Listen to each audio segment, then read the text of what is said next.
लागत सामनमा सासू बोले लगी बोलिया नाही अइले तोहर बीरन लागत सामनमा सासू बोले लगी बोलिया नाही अइले तोहर बीरन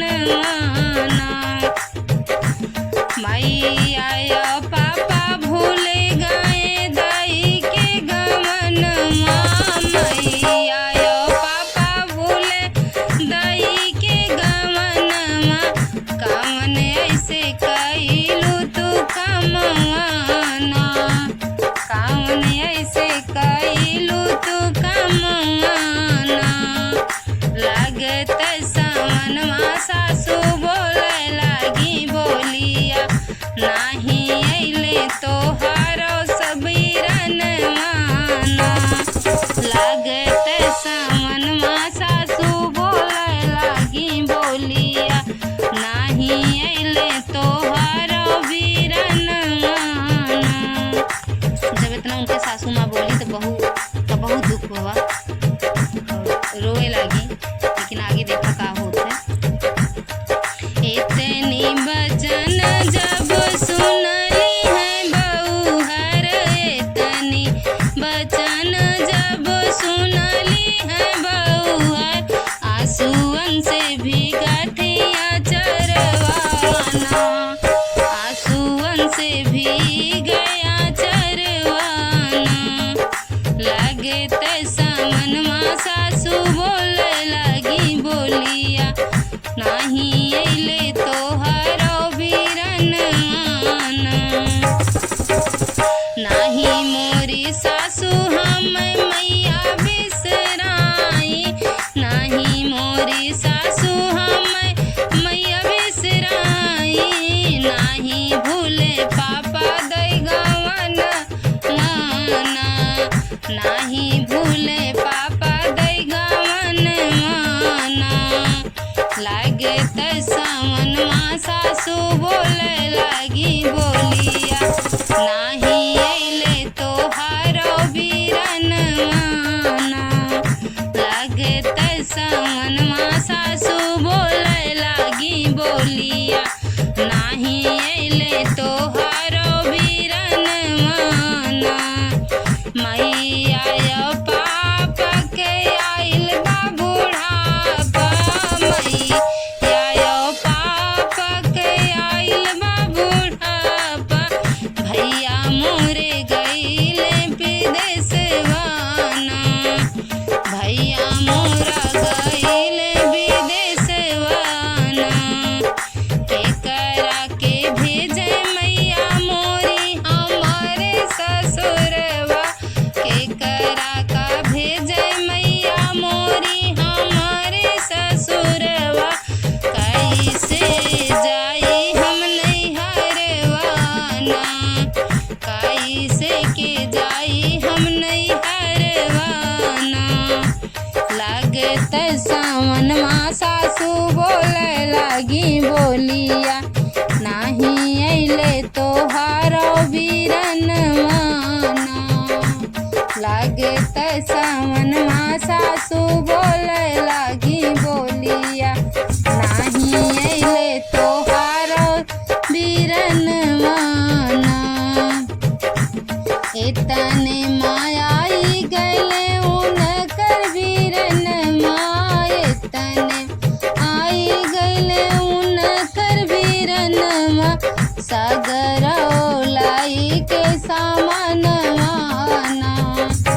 ढेर सारा लाई के सामान माना बहिनी के खातिर लइके धानी रंग चुनरिया बहिनी के खातिर लइके धानी रंग चुनरिया पहिन के खातिर कंगन माना पहिन के खातिर कंगन माना लागत सामनमा सासू बोले लगी बोलिया नाही अइले तोहरो बीरन ना लागत सामनमा सासू बोले लागी बोलिया नाही अइले तोहार बीरनवाना। आवाना मोरे भैया बैठा चंदना पलंगिया, आओ ना बैठा भैया चंदना पलंगिया, पियाओ ना जुड़ ठंडा पानिया ना, पियो ना जुड़ ठंडा पानिया ना। कही देता मोरे भैया मैया बापू के हवलिया, कही देता मोरे भैया नैहर के हवलिया,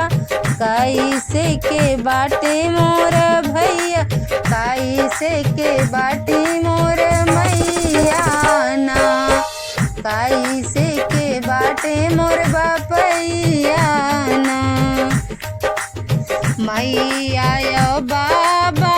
बहनी होई गे सपनमा, मैया यो बाबा बहनी होई गे सपनमा, जब हम रहे विदेशवाना, जब हम रहे परदेशवाना। केहू नाही भेजिस बहनी हमका संदेशवा, केहू नाही भेजिस बहनी हमका संदेशवा, उनके बिना भैले हम अनथवाना,